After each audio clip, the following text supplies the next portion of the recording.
సంవత్సరాల తరబడి ఎన్ని మందులు వాడినా మీ మోకాల నొప్పులు తగ్గట్లేదా? ప్రాణ పెయిన్ క్లినిక్ లో అత్యాధునిక చికిత్స. అనకాపల్లి జిల్లా నక్కపల్లి ప్రభుత్వ హాస్పిటల్లో ఇంజెక్షన్ వికటించి 24 మంది తీవ్ర అస్వస్థతకు గురయ్యారు. దీంతో వారందరినీ వెంటనే 108 అంబులెన్స్ లో ఎన్టీఆర్ హాస్పిటల్ కు తరలించారు.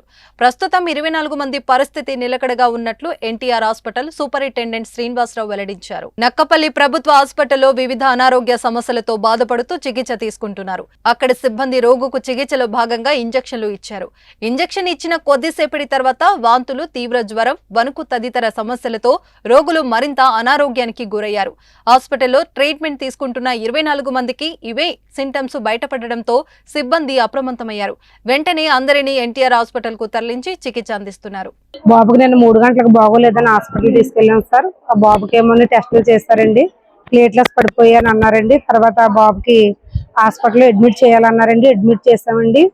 అడ్మిట్ చేసినట్టు ఇంజక్షన్లు చేసినవి అవి బాగానే ఉన్నాయి సార్. 8:30కి రౌండ్స్కి వచ్చేటప్పుడు ఇంజక్షన్ చేసినప్పుడు అప్పుడు ఫస్ట్ పెద్దవాళ్ళకి చేస్తారండి, తర్వాత చిన్నపిల్లలకి చేస్తారండి.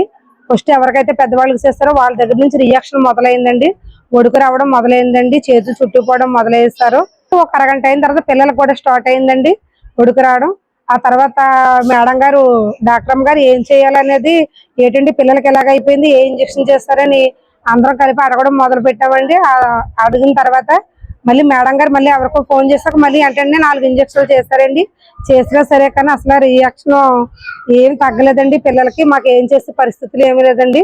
అనారోగ్యానికి గురైన 24 మంది ఆరోగ్యం నిలకడగా ఉందని ఎన్టీఆర్ హాస్పిటల్ సూపరింటెండెంట్ శ్రీనివాసరావు వెల్లడించారు. ప్రస్తుతం అందరికీ చికిత్స అందిస్తున్నామని చెప్పారు. అయితే నక్కపల్లి ప్రభుత్వ హాస్పిటల్లో ఇంజెక్షన్ వల్లనే ఇలాంటి సమస్య తలెత్తుతున్నట్లు అనుమానిస్తున్నామని అన్నారు. ఈ విషయంపై జిల్లా డ్రగ్స్ ఇన్స్పెక్టర్ సమాచారం ఇచ్చామని, శాంపిల్స్ తీసుకున్నారని వెల్లడించారు. కేజీహెచ్ హాస్పిటల్లో విషమంగా ఉన్న వ్యక్తి కూడా కోలుకుంటున్నట్లు చెప్పారు. అయితే ఈ ఘటనపై హోంమంత్రి వంగలపూడి అనిత స్పందించారు. ఎన్టీఆర్ హాస్పిటల్ సూపరింటెండెంట్ శ్రీనివాసరావుతో ఫోన్లో మాట్లాడి వివరాలు అడిగి తెలుసుకున్నారు. బాధితులకు కావలసిన వైద్య సహాయం అందించాలని కోరారు. ఈ విషయంపై జిల్లా కలెక్టర్ కూడా ఆరా తీసినట్లు సమాచారం. ప్రస్తుతం అందరి పరిస్థితి నిలకడగా ఉండటంతో అంత ఊపిరి పీల్చుకున్నారు. చిన్నపిల్లలు చాలా మంది ఎఫెక్ట్ అయ్యారు. మీరు రెడీగా ఉండండి, ఇంజెక్షన్స్, క్యానులాలు అనేది పెట్టుకుని రెడీగా ఉండండి అన్నారు. మేము ఎస్ఎన్సియు, పీడియాట్రిక్ వార్డ్ అంతా రెడీ చేశాను అన్నిటితో నేను. కానీ ఒక 10 నిమిషాల్లో కేసెస్ అన్ని వచ్చేసాయి. ఇక్కడికి అనకాపల్లి వచ్చేసాయి. అక్కడ నుంచి అన్ని కేసులు 4 కేసులు పిల్లలు పీడియాట్రిక్ కేసెస్ ఉన్నాయి. మిగతా అందరూ నార్మల్ అడల్ట్ కేసెస్ వచ్చాయి. అందరికీ ఒక కామన్ సింప్టమ్ ఉంది, ఫీవర్, వణుకు, రైగస్ వచ్చింది. ఏమైనా రియాక్షన్ అయిందేమో అని అనుమానంతో మేము దానికి సంబంధించినంత ట్రీట్మెంట్ అంతా ఇచ్చాము అందరికీ. అందరూ సేఫ్గా ఉన్నారు. ఒక పేషెంట్స్ మాత్రం కొంచెం క్రిటికల్ అయ్యారు.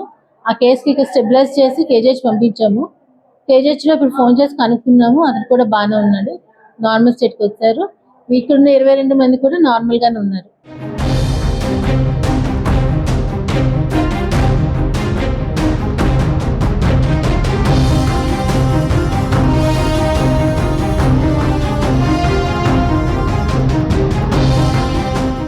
సుమన్ టీవీలో మీ పర్సనల్ అండ్ బిజినెస్ ప్రమోషన్స్ కోసం కింది నెంబర్కి కాంటాక్ట్ చేయండి.